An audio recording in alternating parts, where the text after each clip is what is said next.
Magandang araw sa inyong lahat at welcome sa aking channel.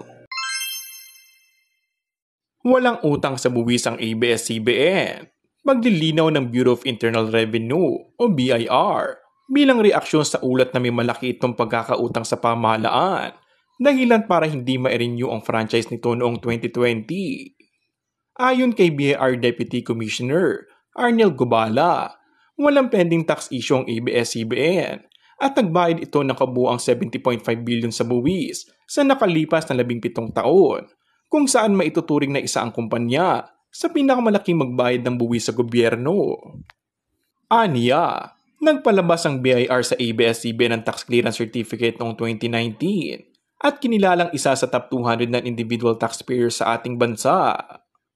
Maaalala na noong talakayin taong 2020 ang pag-renew sa prangkisa ng ABS-CBN. Inihayag na ni Salceda na batay sa testimonya ng Securities and Exchange Commission at Bureau of Internal Revenue, wala ring nilabag na ownership restrictions at walang utang sa buwis ang naturang network company.